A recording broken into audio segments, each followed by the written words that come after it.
En el ruido de la vida, en la normalización de la violencia y la intransigencia del ser humano, las heridas de las víctimas y las amarguras de los abusadores se escabullen en los hogares y en las familias. Levanta propone un acercamiento integral, uno desde adentro, desde los lugares donde solamente Dios puede entrar. Conversemos.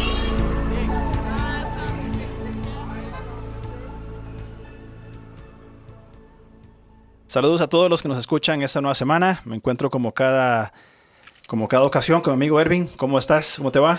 Estoy muy bien, gracias por el saludo, mi estimado amigo Alonso. Y bueno, muy contento de iniciar este tiempo con vos, esta conversación que sé que va a ser de muchísima edificación para todos. Por supuesto que sí, como siempre es bueno compartir con vos, y también damos gracias a Linaje Producciones por el apoyo en producción, ¿verdad? Claro. Que pues es indispensable en este podcast Sí. de Levanta.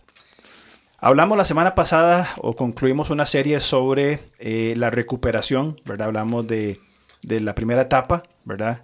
¿Cómo era el título? Confrontar, Ajá. Recuperar, olvidar. Ahí está, perfectamente. Y entramos ahora en ese proceso de olvidar, conectamos con la identidad, ¿verdad? Porque luego de estar expuesto a una víctima de forma sostenida en el tiempo a la violencia, desde una figura de apego, ¿verdad? Y después de lo que hablamos de recuperar, de ser eficiente, ser eficaz, etcétera, surge la pregunta, bueno, ¿quién verdaderamente soy y estoy llamado a ser? Uh-huh. Porque a la víctima se le fue implantada una identidad, un criterio de realidad implantado por el abusador, valga la redundancia, falso. Uh-huh. Bien, surge la pregunta entonces, ¿quién verdaderamente soy y qué estoy llamado a ser? Y esta falsa identidad, porque el tema es identidad de este podcast, uh-huh. Permite el control. Uh-huh. Porque desde el ser, pues digamos, distorsionado, por supuesto, uh-huh. Soy fracasado o fracasada, soy incapaz. Uh-huh. Entonces está esa vulnerabilidad para poder controlar, para poder manipular, etcétera. Entonces crea inclusive una codependencia y crea, como hemos hablado antes, un vínculo traumático, que es estar, a pesar del maltrato, volviendo a las garras del maltratador por esa, digamos, estrategia de verse en algunos momentos con una falsa esperanza y otros momentos, pues, como un maltratador. Entonces, ese vínculo traumático es algo realmente, pues, muy dañino en una persona. Hace un par de días vos me comentabas sobre Génesis 1:2 en este contexto, ¿verdad? Que estamos hablando de confusión y demás, y me comentas algo muy, muy interesante. Tal vez podrías aportar esto en esta conversación de lo que conversamos hace un par de días. Sí, lo que era en el sentido de que hablábamos de que la Biblia inicia desde el sentido de esperanza. Como nos hablabas en el podcast anterior, ¿verdad? ¿Y por qué esperanza? Porque no puede haber esperanza si no hay primero un marco de desorden, desolación, pues cosas que no deberían ser. Pero desde el inicio de la escritura, dice Génesis 1:2, y la tierra estaba desordenada y vacía. ¿Qué queremos decir con esto? De alguna manera relacionarlo con el estado de desesperanza de una víctima. Uh-huh. Hay vaciedad, hay desorden, hay sinsentido, todo está en tinieblas. Y dice la escritura, y las tinieblas justamente estaban sobre la faz del abismo. El punto es que tinieblas no se refiere a algo natural. Uh-huh. Por ejemplo, lo que nosotros entendemos naturalmente como una tiniebla, como falta de luz, etc. Sino que esta palabrita, José, se refiere a un simbolismo del mal. Uh-huh. Así es como está interpretado por los exégetas, simboliza el mal. Ahora, sobre este contexto, sigue el texto diciendo, y el Espíritu de Dios se movía sobre la faz de las aguas. Es decir, aún reconociéndose esta amenaza del mal que produce confusión, desorden, etc., Dios está en control. Lo que queremos decir con esto es que desde la Escritura se está implantando la esperanza. Siempre hay esperanza en medio del mal. Muy, muy interesante esa comparación con lo que estamos hablando, porque nos lleva al punto, al hablar de identidad, de que la esperanza nos provee una seguridad. Y es lo que también inclusive hablábamos en el programa anterior, de que necesitamos esa seguridad necesaria en medio de la intención del mal mediante el maltrato, ¿verdad? Que es impedir todo lo que Dios quiere que seamos. Ese mal se mueve procurando cortar, minimizar, diezmar lo que Dios quiere que seamos.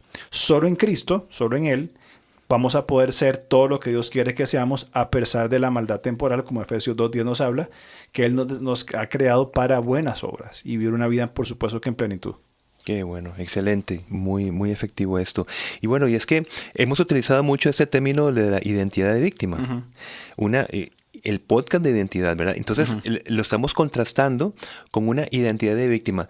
Pongamos esta identidad de víctima dentro de este contexto de Génesis 1:2, de desorden, de confusión, de tinieblas, etc.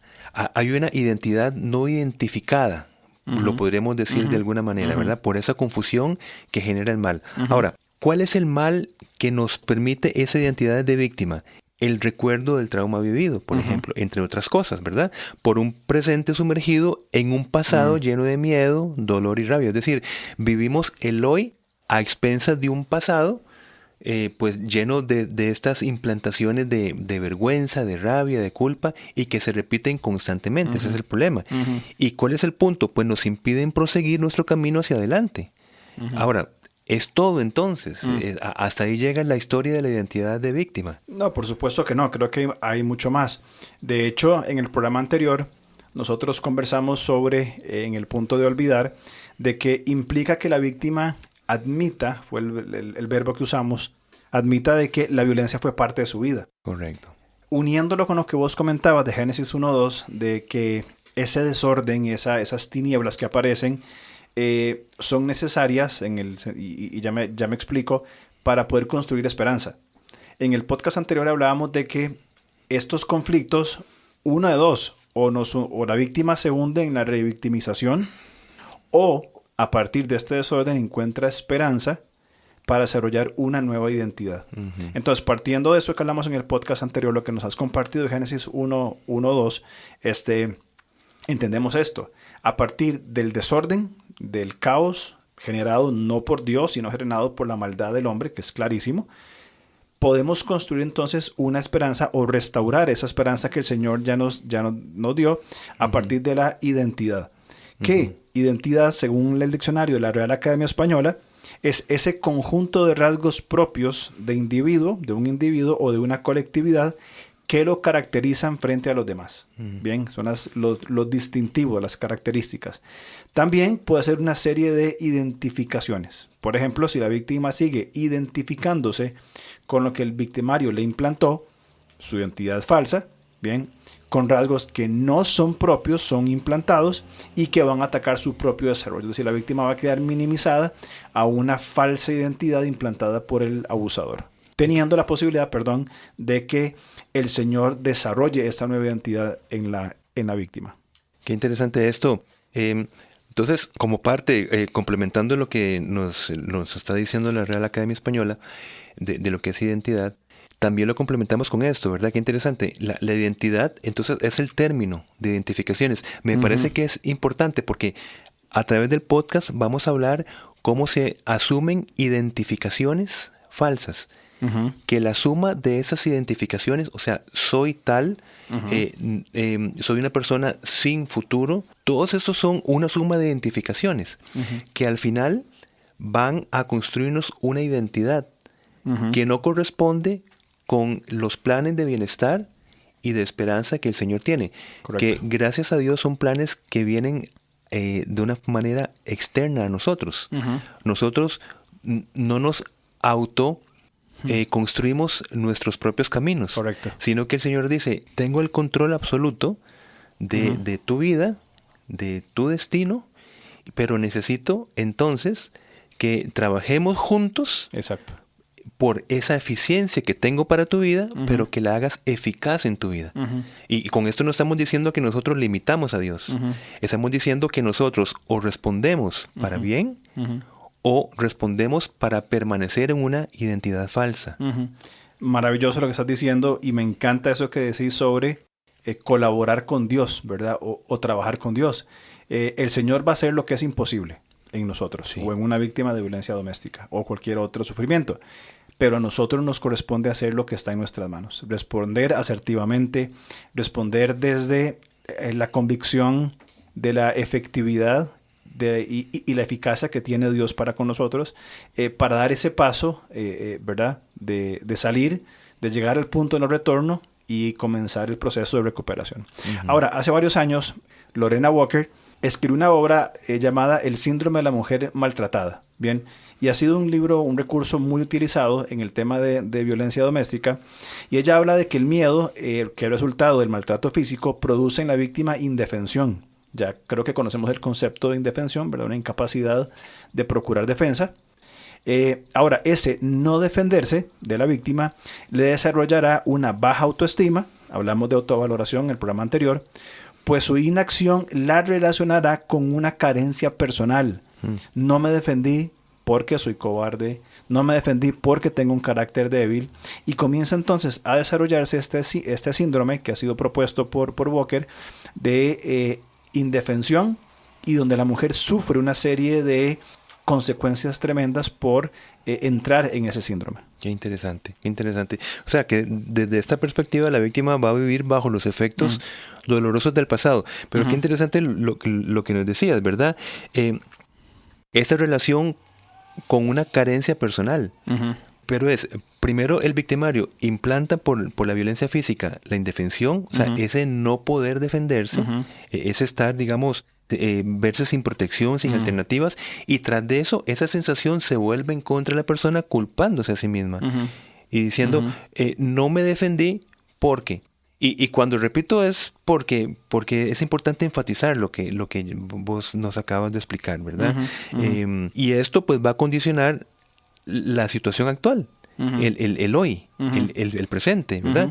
Va a definir sus pensamientos, va a definir sus sentimientos y va a limitar su bienestar, tanto personal como relacional, como social. Por supuesto.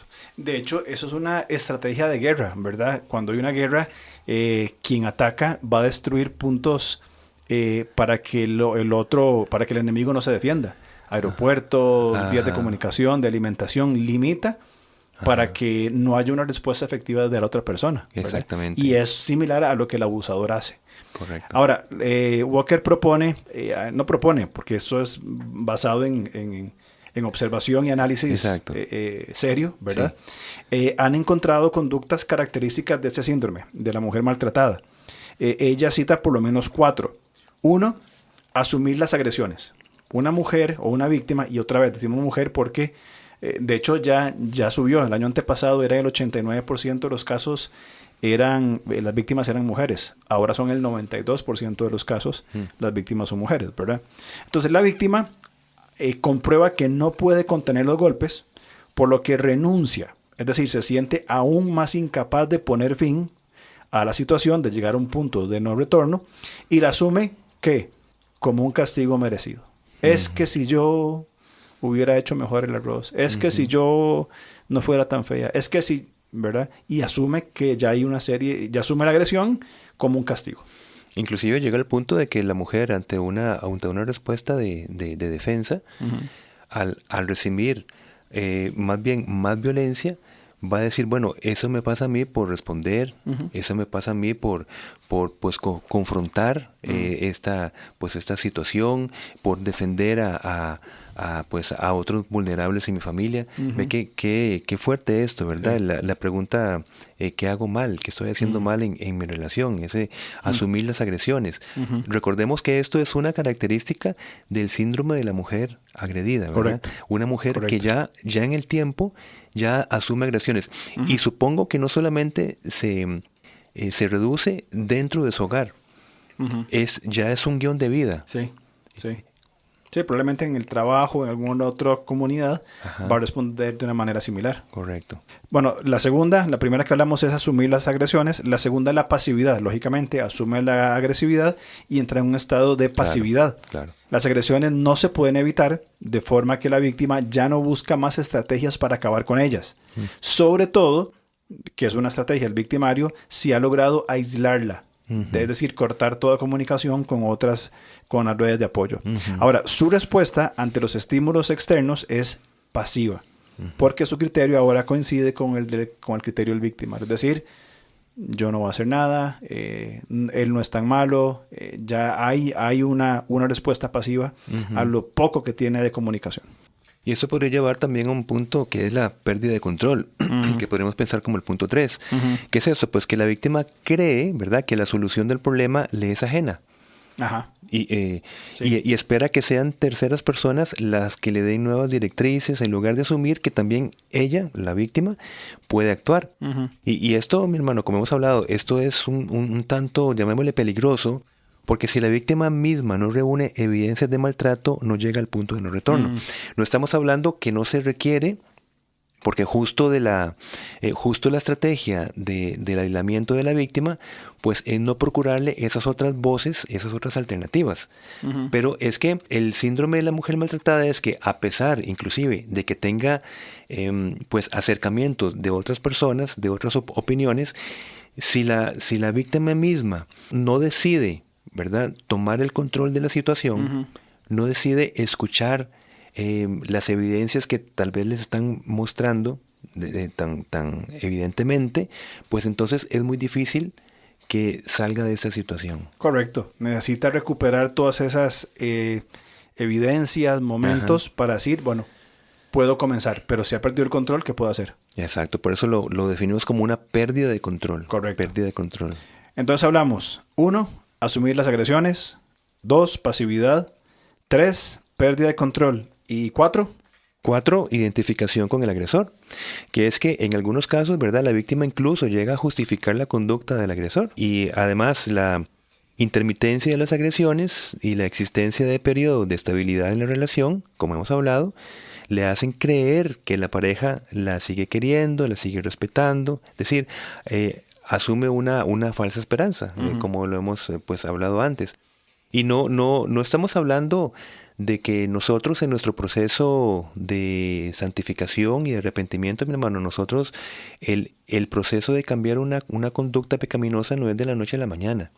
claro, ¿Verdad? Pero aquí estamos hablando de un proceso, de una estrategia de control, de tal vez llegar a un remordimiento, pero sin arrepentimiento. Es decir, sí, voy a cambiar, pero voy a cambiar en la estrategia de decir, cuando yo digo, cuando hago el papelazo, ¿verdad?, como decimos nosotros, entonces veo que hay una respuesta que me, digamos, que me ayuda, que es como beneficiosa para mí en el punto del agresor.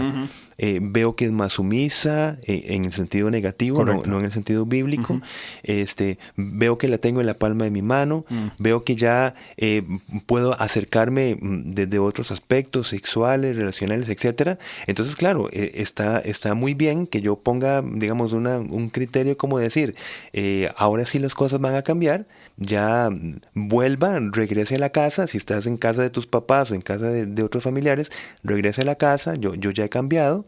Y entonces la víctima entonces se va a identificar con el agresor. Y eso es lo que estamos diciendo en el punto 4. Pero eso es el síndrome de la mujer maltratada. Correcto. Le cree a los papelazos.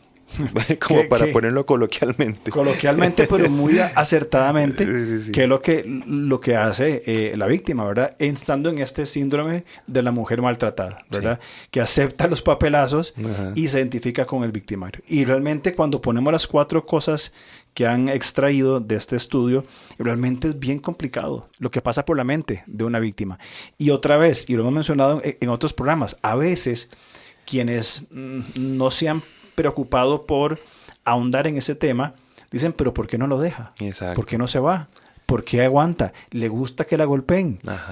Y es una ignorancia terrible. Revictimización. Correcto, revictimizan a la persona que ya es una víctima de por sí. ¿Y por qué hablamos de revictimización? Porque ve que uno de los problemas es cuando hablábamos de asumir ciertas conductas como carencia personal, que eso es un ciclo muy dañino en la víctima, ¿verdad? Y entonces, cuando voces tal vez bien intencionadas, pero mal dirigidas, empiezan a decirle a la persona, pero es que usted parece que no piensa, y es que justamente eso es lo que sucede, que sus funciones de razonamiento, de encontrar evidencias, están comprometidas porque están hiperactivadas emocionalmente. Es que justamente por eso es que esta información es importante para que nosotros, pues dentro de los límites que podríamos tener, empecemos a meternos dentro del mundo, dentro de la condición de una víctima que generalmente no tomamos el tiempo para entenderla, para que podamos también tener efectividad en lo que decimos, en lo que hacemos, en cómo la acompañamos, en la compasión, etcétera. Por eso es fundamental desarrollar una correcta empatía. Que yo creo que cuando leemos los evangelios y vemos la vida de Jesús, que fue una persona, hablando de su humanidad, tremendamente empática, Claro. aún desde su deidad. Es decir, que el Señor, siendo santo y perfecto, viniera a relacionarse con el hombre pecador, implica empatía, porque Dios no peca. Y el Señor viene para vivir con nosotros, estar con nosotros. Jesús desarrolla esa empatía. Igualmente nosotros, como personas que estamos cerca de alguien que sufre violencia doméstica, la empatía es decir, mira, no he pasado por la experiencia, pero quiero entender qué es lo que pasa, es fundamental para colocarse al lado e inclusive en una preparación de entender qué pasa por la mente de la víctima y cuáles son los conceptos necesarios para apoyar correctamente. Porque como vos decías muy acertadamente, en algunas ocasiones llegamos a revictimizar a la víctima queriendo ayudar. Claro que sí. Y es que desde la dirección, desde la deidad de nuestro Señor Jesucristo, pues Él conocía los corazones de cada persona. Nosotros tenemos que entrar en nuestra limitante, en un proceso igual compasivo como nos manda el Señor, pero de alguna manera diferente. Repito, porque el Señor era compasivo, Claro. pero porque veía, por supuesto, todo, ¿verdad? La comprensión única. Claro, única. Nosotros somos llamados a tener esa dirección compasiva, pero a través de otro ejercicio. El ejercicio de nuestra limitante, de estar entendiendo la situación, de tomar tiempo. Por eso los proverbios hablan de la dirección más de escuchar que de hablar. Porque de eso estar escuchando a la víctima empáticamente, como estás diciendo, allí vamos a ir formulando una buena manera de ayudar.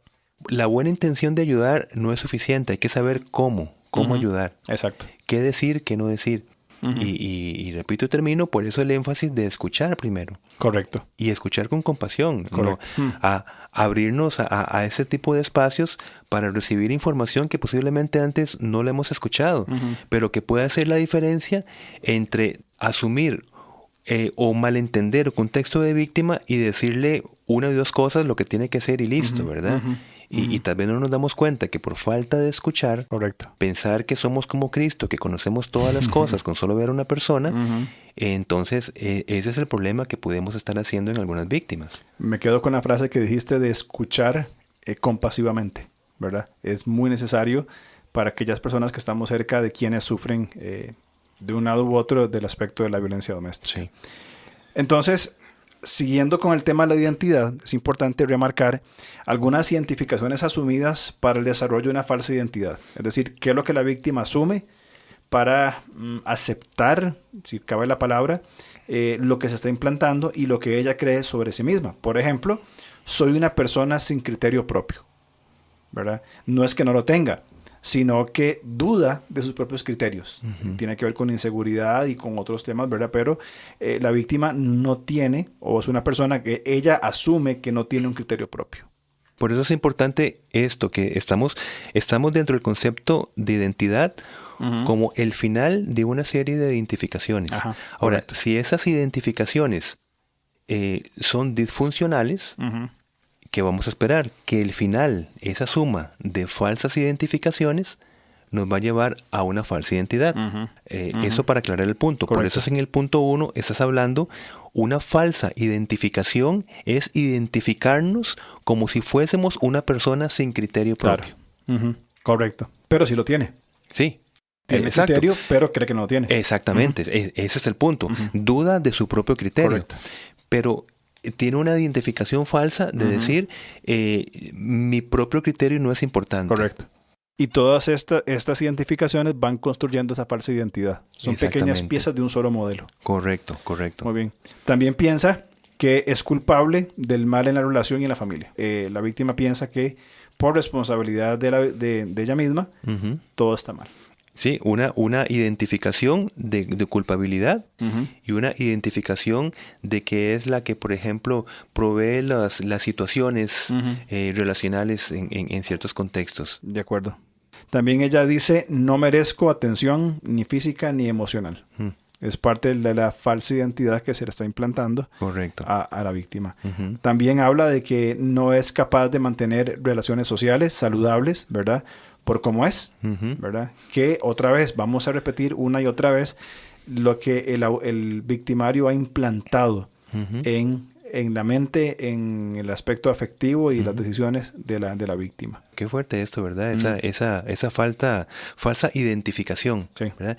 Me identifico como una persona que no puede relacionarse bien con otras personas. No, eso es falso. Correcto. Pero sobre este pensamiento distorsionado viene la respuesta conductual. Exacto. Primero yo pienso Ujú. de una manera disfuncional. Ujú. Vamos a esperar que los sentimientos van a ser disfuncionales Ajá. acompañados de ese pensamiento Ujú. y la conducta va a ser disfuncional. Entonces nos crea un criterio de realidad totalmente fuera de lo que somos llamados a hacer Exactamente. en Cristo. Ujú. Totalmente de acuerdo. Es súper importante y de hecho lo hemos hablado en muchos programas, el entendernos como personas que piensan, sienten y hacen.